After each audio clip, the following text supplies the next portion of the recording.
Ajo çfarë dua të fokusojmë diskutimin pak sa është tek ndikimi që ka Irani, sepse nëpër media na raportime të cilat edhe u pan qysh prej mbrëmjes së djeshme, po flitet për rolin që mundet me pas Irani në veprimet e Houthëve.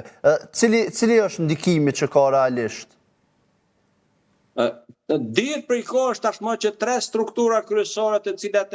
si më them janë shpallur dhe organizata terroriste që janë dorë e zgjatur e Iranit, kanë qenë dorë e zgjatur e Iranit dhe vazhdojnë të jenë të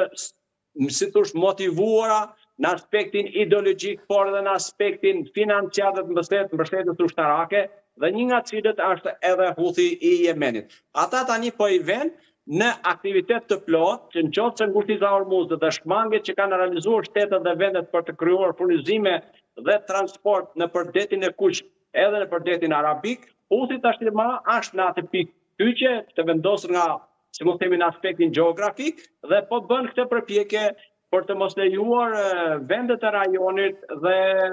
transportin detar në përdetin e Kuq. Dhe kjo është një nga elementet e rëndësishme që kërkon të përgjigjet dhe të mbështet Iranin. Kjo është hyrja që ata i kanë bërë dhe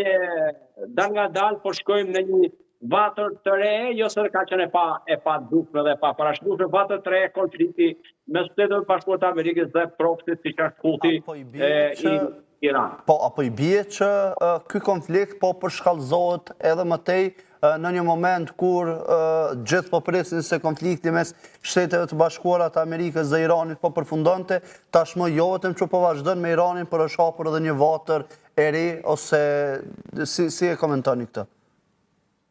Unë mendoj që kjo është në vazhdim në atyre që kanë zhvillimeve të mëparshme dhe të përkeqësimit të situatës në mes Shteteve Bashkuara të Amerikës edhe Iranit. Kam bindjen që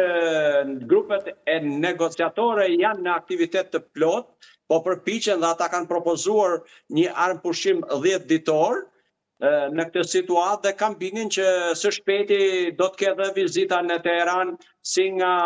Pakistani ashtu dhe nga Iraku, udhëheqësit e leadershipi i tyre, por do të ketë ndikimin pastaj edhe vendet e tjera përfshirë dhe Turqinë dhe së shpejti shpresoj, besoj dhe uroj që do të ketë një armëpushim në të cilin do të mund të qetësohen gjakrat dhe të rikthehen përsëri në atë pjesën e zbatimit të memorandumit të mirë kuptimit, pa çka se të dy palët e kanë deklaruar tashmë jo funksional. Kjo është rruga, pa çka se sa do të zgjasë, rruga e vetme e vendosjes së paqes dhe nënshkrimi i një marrëveshje për një paqe natyrisht dëbrish do thosha, por edhe me kohë të kufizuar, sepse nuk është në interesin as të vetë Iranit. Gjithsesi, praktikat dhe veprimet e deri tanishme në lidhje me situatën dhe zhvillimet e tyre kanë treguar që me gjithë goditet e fuqishme që ka bërë Amerikanit, por edhe Izraelit, e tashmë nuk është i përfshirë në Iran, ata kanë treguar që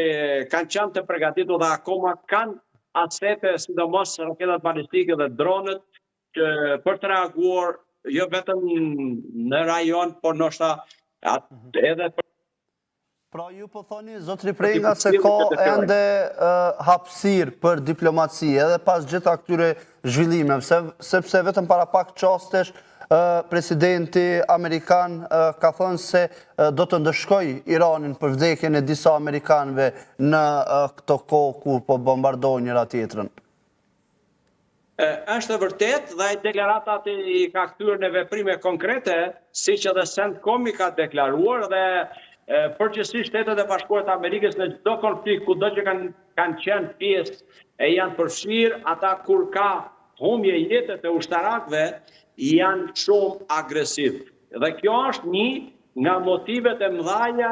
dhe shtytja që i japin dhe mbështetet ushtarakëve amerikanë për të qenë ata që janë dhe për të reaguar e vepruar në zbatim të detyrave dhe urdhrave që marrin për veprim. Kështu që është krejt normale që Shtetet e Bashkuara të Amerikës si deri me tani të vazhdojnë në praktikën e kahershme të tyre që ka qenë, do thosha, rezultative dhe tregon mbështetjen e jashtëzakonshme që kanë ndaj trupave ushtarake të përfshirë në konflikt kudo që ato të jenë. Ndërkohë, zotri Prenga, cili